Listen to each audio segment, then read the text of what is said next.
ഞങ്ങൾ UK-ലാണ്. അവിടെ ഒരു ഭവനം സ്വന്തമായി ലഭിക്കാൻ നല്ല പാടാണ്. അതും ഒരു പലതരത്തിലുള്ള ഭവനങ്ങളുണ്ട്. ഡിറ്റാച്ച്ഡ് ഹോംസ് എന്ന് പറഞ്ഞു കഴിഞ്ഞാൽ സെപ്പറേറ്റ് ആയിട്ടുള്ളൊരു ഹൗസാണ്. അത് കിട്ടാൻ നല്ല ബുദ്ധിമുട്ടുള്ള സമയമാണ്. അപ്പം പല വീടുകളും ഞങ്ങൾ പോയി കണ്ടു, പക്ഷേ ഒന്നും ശരിയായില്ല.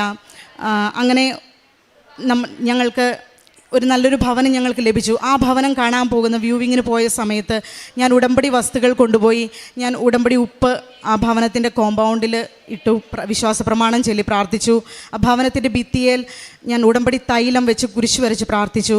അതോടൊപ്പം ഞാൻ അവിടെ ഒരു ചെറിയൊരു കല്ലിൻ്റെ താഴെ ഇവിടുന്ന് കിട്ടി എനിക്കൊരു ഉടമ്പടി കാശ്രൂപമല്ല, അല്ലാത്ത ഒരു കാശ്രൂപം എൻ്റെ കയ്യിലുണ്ടായിരുന്നു. ആ കാശ്രൂപം അവിടെ വെച്ച് വിശ്വാസ പ്രമാണം ചൊല്ലി പ്രാർത്ഥിച്ചിട്ട് പരിശുദ്ധ അമ്മയോട് ഞാൻ പറഞ്ഞു, അമ്മേ, ഈ ഭവനം എൻ്റെ കൈ കിട്ടി, എനിക്ക് തിരിച്ചു വന്ന് ഈ കല്ലിൻ്റെ അടിയിൽ നിന്ന് എനിക്ക് ആ കാശ്രൂപം എനിക്കെടുക്കാനായിട്ട് അമ്മ അനുവദിക്കണം എന്ന്.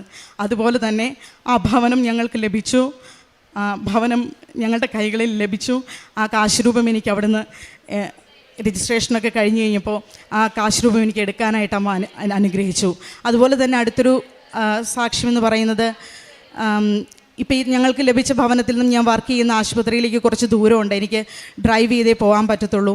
അപ്പം ഞങ്ങൾക്കൊരു വാഹനം ആവശ്യമായിരുന്നു. അപ്പം അമ്മയോട് ഞാൻ അവിടെ വെച്ച് തന്നെ ഓൺലൈൻ ഉടമ്പടി എടുത്ത് പ്രാർത്ഥിച്ചിരുന്ന സമയത്തൊരു നിയോഗം വെച്ചിരുന്നു. എനിക്ക് സിൽവർ ഗ്രേ കളറിലുള്ളൊരു കാറ് നൽകി അനുഗ്രഹിക്കണം, അമ്മ തന്നതാണ് എന്നുള്ള ഉറപ്പിനായിട്ട്. അതുപോലെ തന്നെ അമ്മയുടെ നിറമുള്ള ഒരു കാറ് ഞങ്ങൾക്ക് നൽകി അമ്മ ഈശോയിൽ നിന്ന് ഞങ്ങൾക്ക് മേടിച്ചതെന്ന് ഞങ്ങളെ അനുഗ്രഹിച്ചു.